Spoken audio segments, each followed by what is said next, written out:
We could also just be hours away from the vote on the House Republicans' budget plan. House Speaker Mike Johnson has promised a vote on the bill this week. It could come as soon as tonight. Democrats say the proposal would end up gutting Medicaid, while Republicans contend reforms are necessary. What we're talking about is rooting out the fraud, waste, and abuse. Every taxpayer, it doesn't matter what party you're in, you should be for that because it saves your money and it preserves the programs so that it is available for the people who desperately need it. The Republican budget represents the largest Medicaid cut in American history. CBS News congressional reporter Taurean Small is following this from Capitol Hill. So, Taurean, how does this proposal impact Medicaid? So the argument I should start with that Democrats are making is that in this proposal, Republicans are looking to cut about $2 trillion in mandatory spending. Specifically, it's instructions to the House Energy and Commerce Committee, which oversees Medicaid. They're looking at slashing around $880 billion. Democrats, especially leadership, are saying that if you look at what's in their purview, nothing else outside of Medicaid would be able to meet the level of spending cuts that Republicans are looking at. That's why they believe that Medicaid is being targeted here. This, of course, flies in the face of what Donald Trump has been saying over the past couple of weeks and on the campaign trail that Medicaid would not be touched. We've seen an about-face from Republican leadership, though. House Speaker Johnson this morning in a press conference said that he believes that there's a significant amount of waste, fraud, and abuse in Medicaid, and that the Republican Party is on board with reforming the program to ensure that doesn't happen moving forward, Lindsay. And Democrats have said none of their members will support this plan. So, does Johnson have the votes? I don't know. Simply put, I talked to quite a few Republicans who are on the fence, all for different reasons.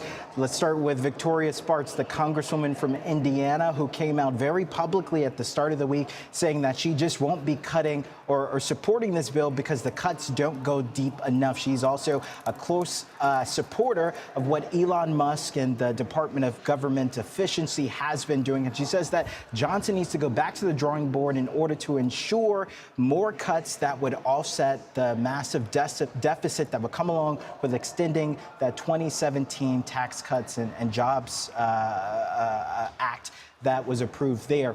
Republicans that are more moderate, like Congresswoman Malliotakis from New York, says that she has concerns about touching Medicaid, which is why she's still on the fence. I talked to her just moments ago as she went to the chamber to vote. She said that she's still on the fence. She doesn't know yet, but she does feel a little bit more comfortable after talking to the speaker about it, had several conversations with him about it and her concerns, but still at this point she can't say whether or not she's a yes or no vote. Then you have other congresspeople like Thomas Massey from Kentucky, who says he's still a no. I talked to Congressman Chip Roy. The tally is still adding up, so Republicans have to find the votes there, but the magic number is 2. They can only afford to lose one Republican when it comes to this vote. If they lose 2, this bill is dead. And Taurean, some voters are expressing general frustration at some town halls throughout the U.S. Missouri Congressman Mark Alford was booed and heckled at one yesterday. Let's go ahead and listen to a moment where someone asked about Musk's role in the government. When will Congressman Alford stand up to Elon Musk? Who is...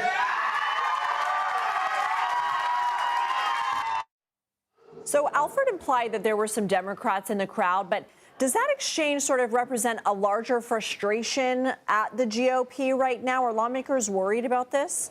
Right, we're certainly seeing this increase in very contentious town halls. I've covered Congress since 2018. I've been to several of these town halls to cover it. It's not as heated as we're seeing now, and leading this charge, also running concurrent to protests that are happening around the country, are these concerned constituents, many of them feeling the brunt of these sweeping layoffs across these government agencies, including those in their backyards. A lot of these congressmen are now feeling the heat from that, And I talked to Congressman Rich McCormick, who also had a town hall early or at the end of last week. He said that he'll be meeting with the White House today to talk about that and get guidance moving forward. But we're, through that, Congressman, aware that the White House is privy to these very upset constituents, and they're looking for guidance moving forward on how to toe the line between upsetting their constituency and moving forward with Donald Trump's very aggressive agenda here on the Hill.